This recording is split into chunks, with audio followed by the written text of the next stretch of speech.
네, 이제 베이즈 리스크에 대해서 알아보겠습니다.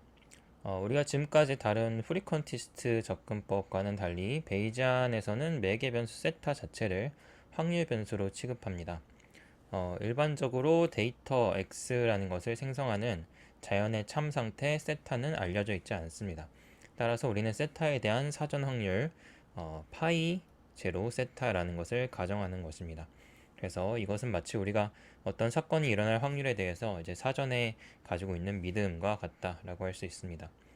그래서 베이즈 리스크 또는 이제 통합 리스크라는 것은 이 사전 확률을 바탕으로 평균을 낸 리스크라고 할 수 있습니다. 수식어로는 아래와 같이 표현이 되겠습니다.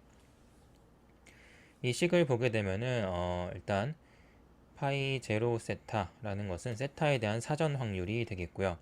그리고 여기에 보이는 px바 세타는 세타가 주어졌을 때 x의 조건부 확률이 되겠죠. 그리고 여기 이제 l 세타 델타 x는 로스가 되겠죠. 실제 상태가 세타일 때 우리가 어떤 결정 델타를 취함으로써 발생하는 손실이 되겠습니다. 네, 그래서 이 전체식을 보면은 모든 가능한 세타랑 x에 대해서 이 값들을 곱한 후에 적분한다 라고 할 수가 있습니다. 여기 이제 이 d 세타 dx가 이제 d로 가야 되겠죠. 오타가 있네요. 네, 그래서 이것은 마치 모든 가능한 시나리오에 대해서 그 시나리오가 발생할 확률 그리고 그때의 손실을 곱한 이후에 이것을 모두 적분하는 것과 같습니다.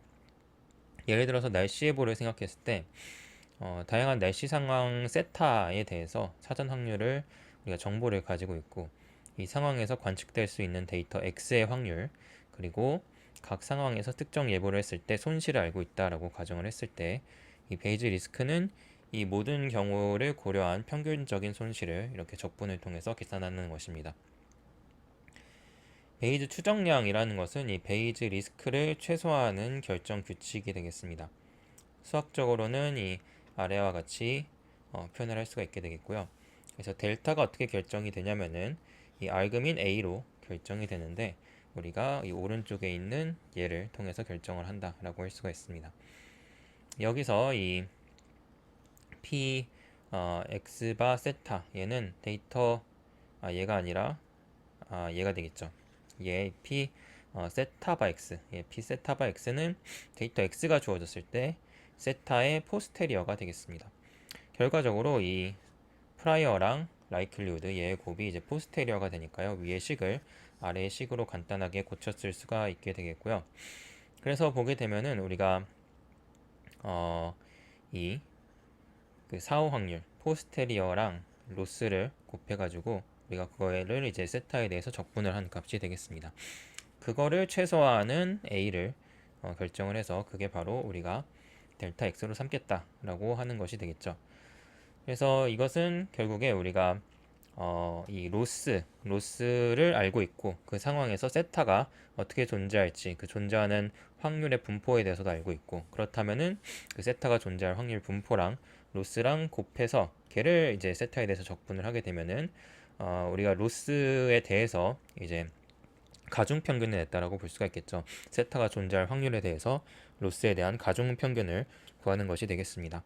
그래서 그렇게 했을 때 우리가 세타랑 A에 대해서 결정을 했을 때 이 A를 결정을 할 때 이 값이 최소화되는 A를 결정해서 걔를 우리가 델타 X 우리의 결정으로 삼을 수가 있습니다. 네, 그래서 이런 베이지안 접근법 중에 흥미로운 점은 이제 프리컨티스트 목표를 달성하는 좋은 방법을 제공한다라는 것입니다. 그래서 각각의 경우에 최적 행동을 선택하는 것, 즉 베이지안 접근법이 평균적으로 최적, 즉 빈도주의적 접근법이 된다라는 것이 되겠습니다. 그래서 이것은 마치 매 순간 최선의 선택을 하는 게 장기적으로 가장 좋은 결과를 가져온다는 것과 비슷하다라고 말을 할 수 있습니다. 이제 최대 리스크에 대해서 알아보도록 하겠습니다. 앞서 설명한 베이즈 리스크랑은 다르게 이제 최대 리스크는 사전 확률을 사용하지 않습니다. 이것은 이제 빈도주의 통계학에서 더 선호되는 접근법이라고 할 수가 있게 되겠고요. 최대 리스크는 아래와 같이 정의가 되겠습니다. 여기서 이제 SUP는 수프리미엄의 약자인데 상하한을 의미를 합니다.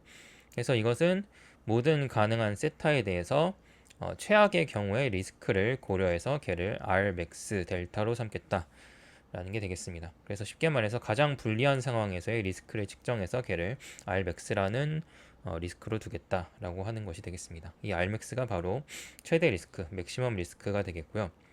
그래서 모든 가능한 세타에 대해서 이 R 세타 델타를 계산을 한 이후에 그때 이제 최대 상한값이 바로 Rmax 델타가 되는 것입니다.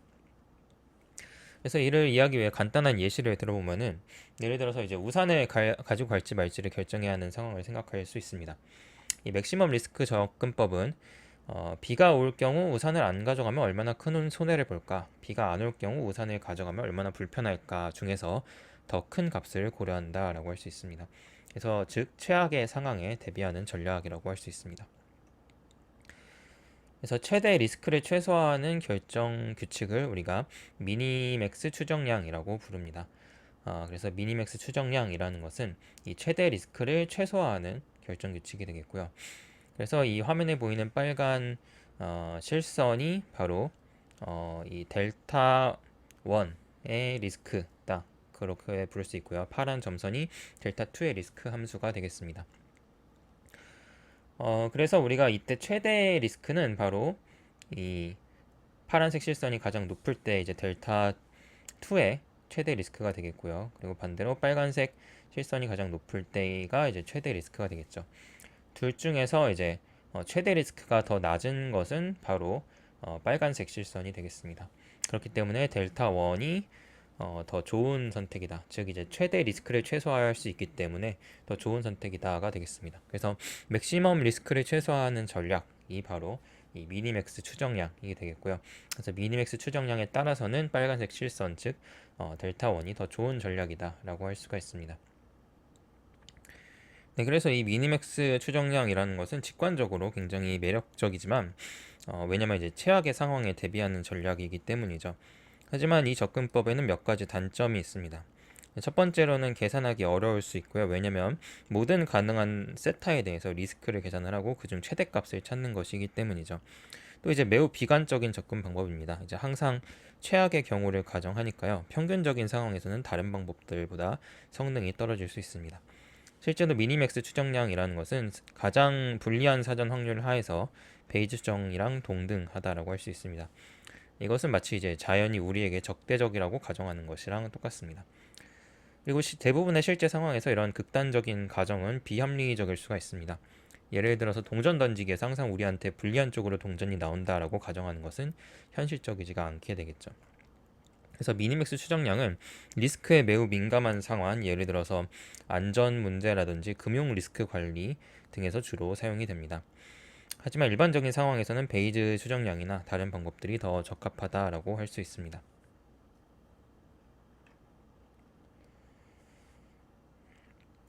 네, 그래서 앞에 설명했던 이제 얘기들이 되겠고요. 이제 되게 비관적인 방법론이 미니맥스 추정량이다라고 할 수가 있겠고, 그리고 이제 자연이 적대적이다라고 생각하는 게 되겠죠. 그래서 일반적인 상황에서는 다른 추정량이 더 좋을 수가 있다라는 것이 되겠습니다. 네, 다음으로는 일관적인 추정량, Consistent Estimator에 대해서 알아보도록 하겠습니다. 일관된 추정량은 통계학이랑 기계학습에서 매우 중요한 개념이 되겠습니다. 먼저 이제 데이터셋 X라는 것을 생각해 볼 수 있을 때 이 X는 X1부터 X 라지 N까지 N개의 샘플이 있는 경우가 되겠습니다. 여기서 이제 각 XN은 어떤 집합 X에 속하게 되겠습니다.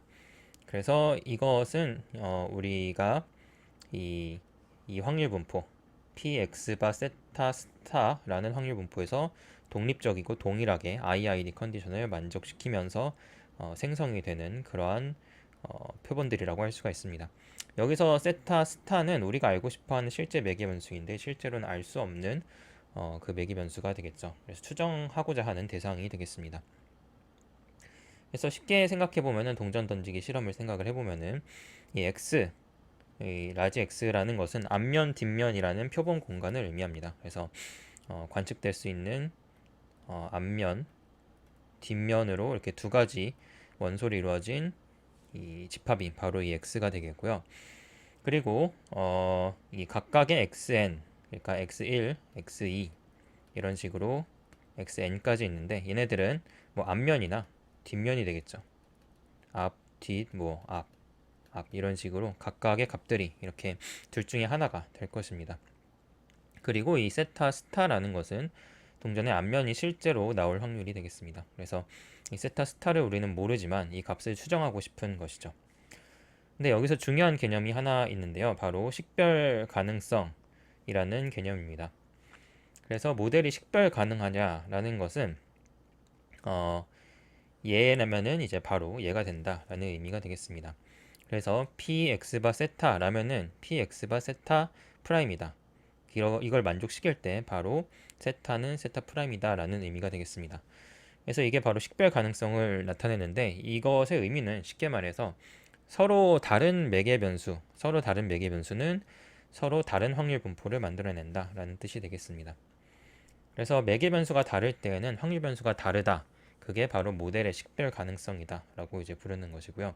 동전 던지기로 이제 설명을 해보면은 앞면이 나올 확률이 30%인 확률과 앞면이 나올 확률이 70%인 동전은 서로 다른 결과 분포를 만들어낼 것입니다. 그래서 우리는 이 결과 분포를 보고 어떤 동전을 사용했는지, 즉 세타가 무엇인지 알아낼 수 있습니다. 이것을 바로 식별 가능성이라고 부르게 되겠습니다. 그래서 이 조건이 만족되어야 된다라고 할 수가 있겠죠. 예를 들어서 앞면이 나올 확률이 30%인 동전과 70%인 동전이 동일한 결과를 낸다. 뭐 말도 안 되긴 하지만 그렇게 이제 가정을 했다라고 한다면은 우리는 식별 가능성 조건을 만족시키지 못했다라고 얘기할 수 있습니다. 여기서 이제 일관된 추정량이라는 개념에 대해서 배워보도록 하겠습니다. 어떤 추정량 델타라는 함수가 일관적이다라는 것은 표본 크기 n이 무한대로 갈 때 이 추정값, 우리의 추정값 세타 햇이 실제값 세타 스타에 수렴한다라는 의미가 되겠습니다. 그래서 이 델타라는 것이 이제 추정량이 되겠는데 함수가 되겠죠. 우리가 표본 공간에서 세타를 추정하는 추정량이 되겠습니다. 그래서 입력이 우리의 데이터가 되겠고요. 즉 n번 x를 관측한 데이터셋이 되겠고 그게 이제 세타 공간으로 가는 그런 함수가 바로 우리의 델타 추정량이 되겠습니다. 이게 이제 일관된다라는 의미는 뭐냐면은 결국 무수하게 많은 표본을 추정했을 때에는 우리가 진실에 도달할 수 있다. 이게 보장되는 에스티메이터가 바로 일관된 추정량이 되겠습니다. 그래서 이게 이제 확률적 수렴을 의미하게 되겠습니다. 쉽게 말해서 데이터를 무한히 많이 모으면 추정값이 실제값에 아주 가까워진다라는 게 되겠습니다. 그래서 다시 동전 던지기 예시를 생각을 해보면은 우리가 동전을 100번 던져서 앞면이 55번쯤 나왔다라고 해봤을 때 우리는 이거를 이제 동전의 앞면이 나올 확률을 55% 정도로 추정할 수가 있습니다. 근데 이것은 실제 세타 스타랑 다를 수가 있게 되겠고요. 근데 우리가 동전을 뭐 1000번, 10,000번, 10만 번, 100만 번 이렇게 계속해서 더 많이 던진다면 우리의 추정값은 점점 더 실제 값에 가까워질 것입니다. 이것이 바로 일관성의 개념이 되겠습니다.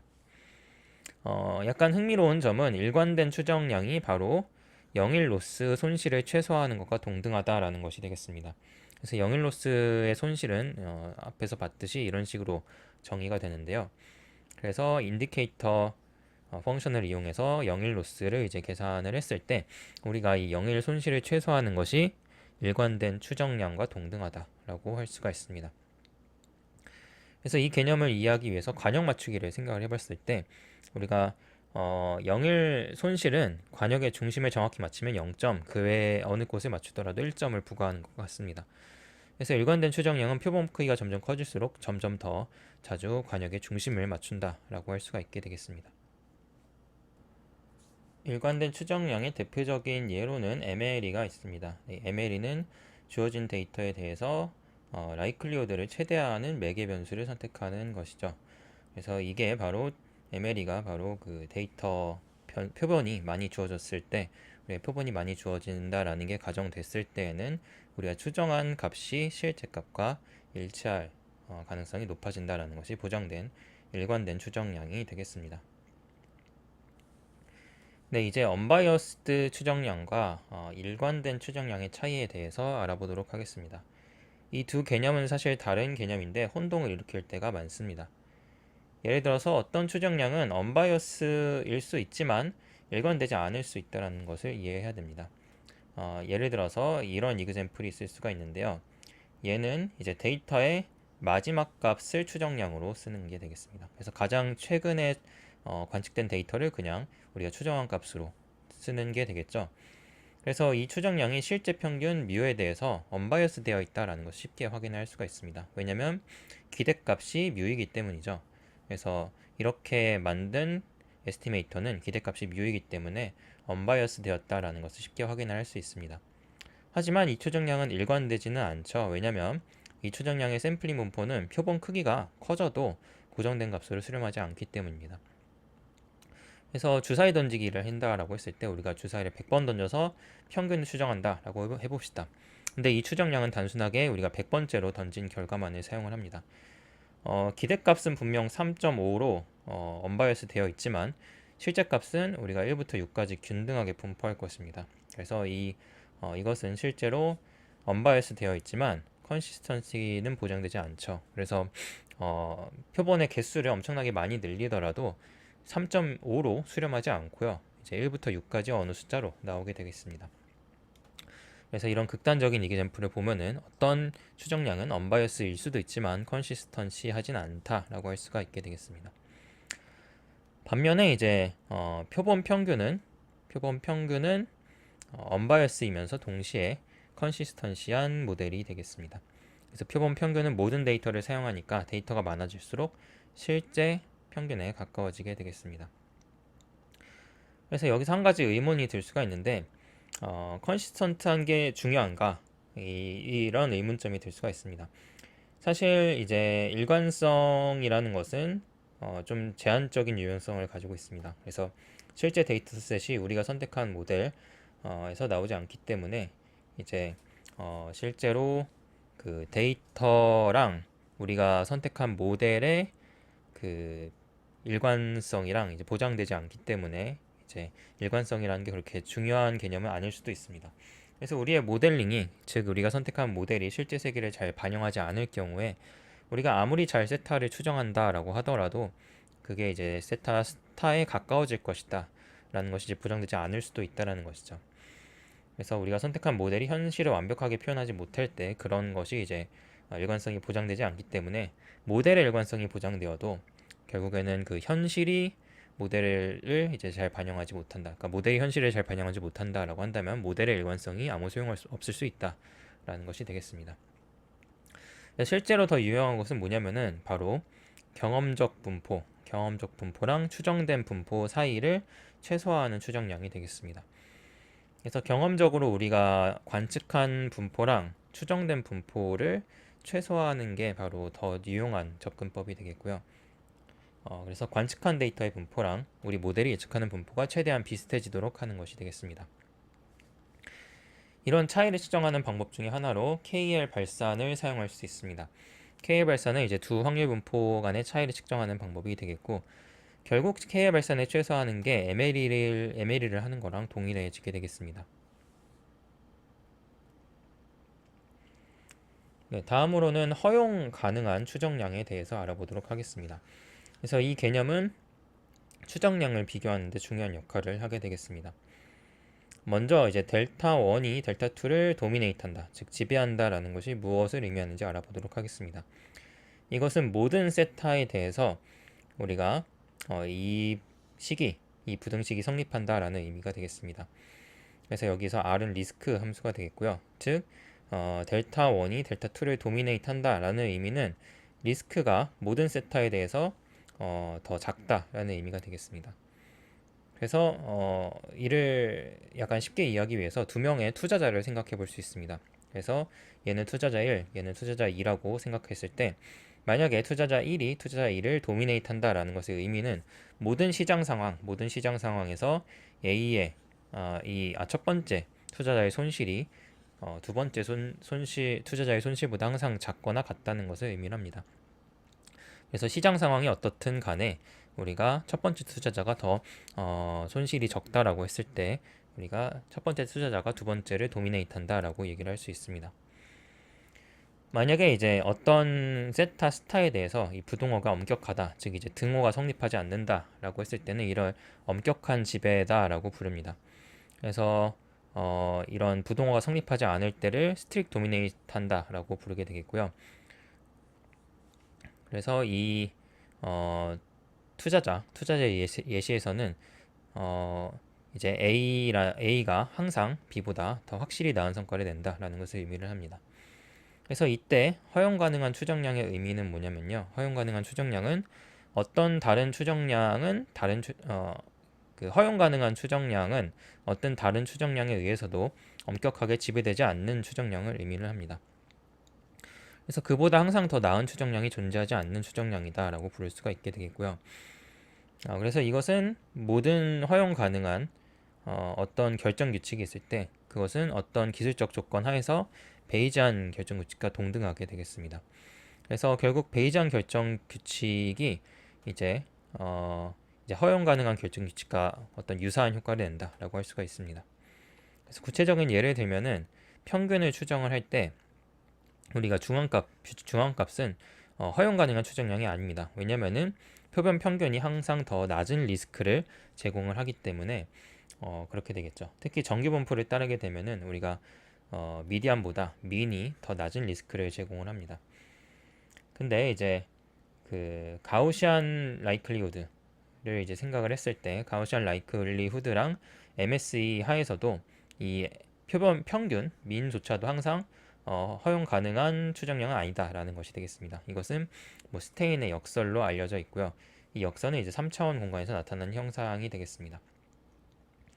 이 스테인의 역설이 뭐냐면은 3차원 공간에서 점의 좌표를 추정하는 상황을 생각해 보도록 하겠습니다.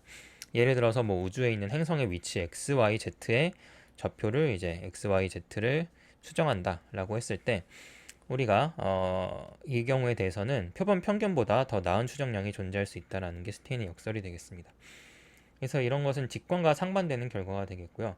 우리가 MSE로 이 값을 최적화하더라도 더 나은 추정량이 존재할 수 있다는 것이 증명한 게 바로 스테인의 역설이 되겠습니다.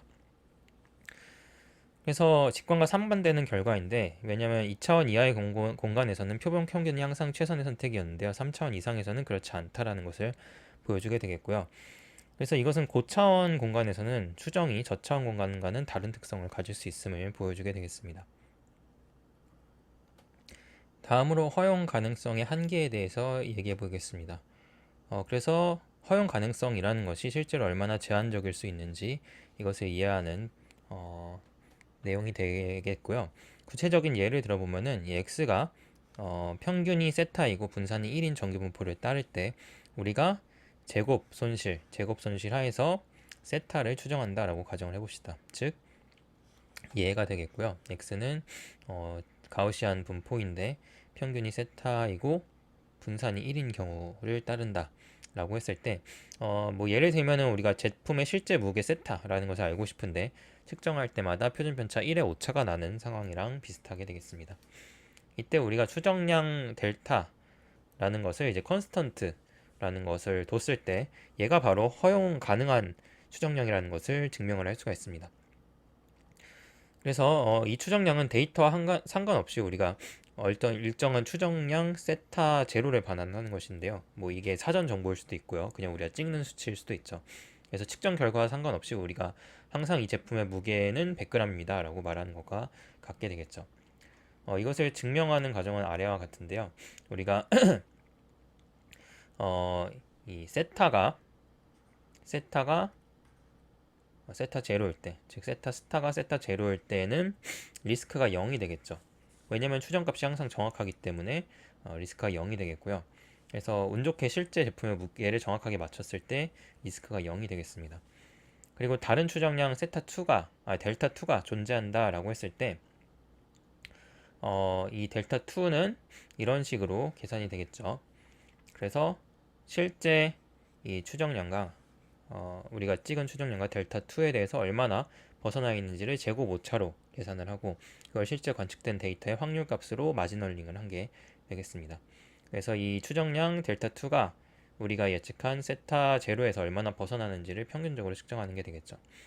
그리고 모든 세타 스타에 대해서 얘가 성립한다라고 가정을 해봅시다. 그래서 모든 세타 스타에 대해서 이 식이 성립한다라고 가정을 했을 때, 즉 이제 델타 2가 도미네이트 한다. 델타 1을 도미네이트 한다라는 의미로 이제 얘를 가정을 시킬 수가 있습니다. 그래서 델타 2가 도미네이트 한다라고 가정을 했을 때 그렇게 된다면은 우리가 얘가 제로여야 합니다. 왜냐면은 얘의 최소값이 제로였기 때문이죠. 우리가 세타 제로의 리스크의 최소값이 제로였기 때문에 얘가 이제 제로가 돼야 됩니다. 그래서 얘는 결국에 이제 델타 2는 결국 델타 1이랑 같고 그것은 우리의 컨스턴트다. 세타 0이다라는 것을 의미하게 되겠습니다. 즉 이제 델타 2도 항상 세타 0을 반환해야 된다라는 뜻이 되겠죠. 그래서 이걸 통해서 이제 델타 1, 즉 이제 컨스턴트로 두는 얘는 허용 가능한 추정량이다라는 것을 알 수가 있습니다. 근데 이 추정량은 데이터를 완전하게 무시하는 추정량이죠. 얘는 사실 추정량으로서 쓸모가 없습니다. 그래서 아무리 정확한 저울로 측정해도 그냥 항상 100g입니다 라고 이제 말하면은 우리가 그건 추정량으로서 쓸모가 없죠. 그래서 이로써 이제 허용 가능성이라는 것이 사실 얼마나 제한적일 수 있는지를 볼 수가 있습니다. 때로는 이제 유용한 추정량이 허용 가능하지 않을 수가 있고요. 반대로 허용 가능한 추정량이 실제로는 쓸모없을 수도 있습니다. 추정량을 선택할 때는 허용 가능성뿐만 아니라 실제적인 유용성도 함께 고려해서 선택을 해야 됩니다.